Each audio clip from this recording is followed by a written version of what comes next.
I coached for almost 20 years before I understood why I was actually burned out. Not because the training was too much, and not because I wasn't disciplined enough, because I was measuring the one layer of stress that had numbers attached to it and ignoring everything else that's stacked underneath. In this video, I'm going to show you why volume is almost never the real cause of burnout. What's actually piling up underneath it, and the shifts that changed how I diagnosed this in myself and in every athlete that I coach. So 15 years in 8 cities. New York to Alabama, to Colorado, back to New York, a decade in Arizona, then Texas, then Cleveland, then Ireland, back to Arizona. Every move had a reason, and every reason made sense at the time. And every time I did the math the only way I knew how. How much I was training, how much I was working, and how much I had on my plate. The math never explained the exhaustion.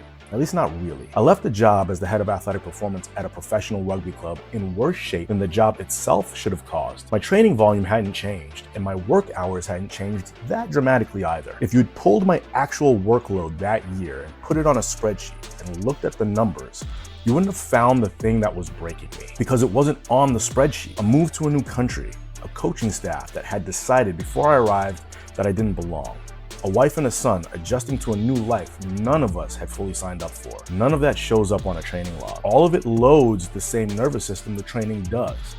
I didn't have a volume problem, I had a stacking problem.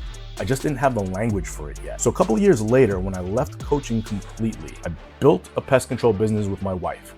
12 to 14 hours a day on the road. I told myself that the break would fix it.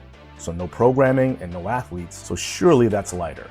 Except it wasn't, because the thing that had actually been costing me was never the training. It was the absence of any system for seeing what was piling up underneath the training. You can remove the training, but the rest of the stack doesn't shrink. It just changes shape. Here's the line that took me years to actually believe. Consistency isn't a character trait, it's a logistics problem. I'd spent 2 decades inside facilities where training was frictionless. So show up, the equipment's there, the time is blocked, go. The second that environment disappeared, my own consistency collapsed.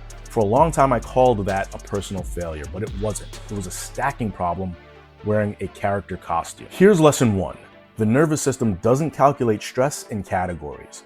Your nervous system doesn't separate training stress from relationship stress, or from financial stress, from I haven't slept properly in 9 days stress. It just registers load. All of it, stacked, undifferentiated, hitting the same system at once. This is why an athlete or a coach or you can have a program that looks completely reasonable on paper and still get cooked. The program was never the problem. The problem was just the one layer anyone was actually measuring. If you're only auditing volume, you're auditing the layer you happen to have a spreadsheet for. Everything else is loading the system invisibly the entire time. Lesson 2.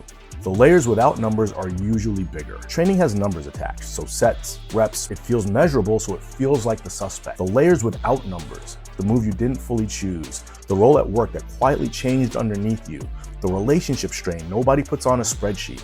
It doesn't disappear just because nobody's tracking them. They stack invisibly underneath whatever you are tracking until the visible layer takes the blame for the collapse it didn't cause. That's the trap. You cut training volume to fix burnout, but the burnout doesn't move. And now you've also lost the training, the one part of the person's life that was probably still working. Control gets mistaken for causation. You can change a program today. You can't change a relocation or a relationship with the same speed. So the lever you can pull becomes the lever you blame, whether or not it's the one that's actually causing the problem. Lesson 3, the layers feed each other. Here's the part that most people miss. An unmanaged layer doesn't just sit there. Poor sleep makes work stress feel bigger.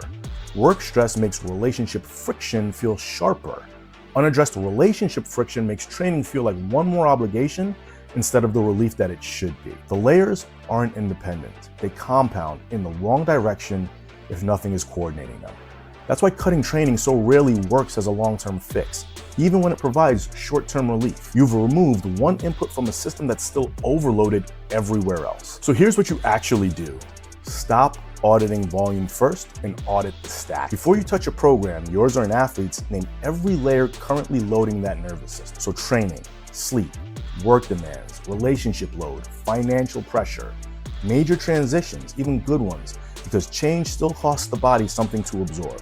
My wife always said she had heard that moving carried the same stress as surgery. Write the layers down, all of them, then ask which one is actually load-bearing right now. Not which one's the easiest to measure, which one's actually carrying the weight, because most of the time it isn't the training. And once you see the actual stack instead of just the one layer with numbers on it, the fix usually isn't do less, it's coordinate better, sequencing the layers so they're not all peaking in the same week. That shift from auditing one layer to mapping the whole stack is the single biggest change I've made in how I coach and in how I run my own life. If this is the kind of thinking you want built into how you coach, not just for burnout, but across how you read every athlete walking through your door, comment video and I'll send you the full breakdown.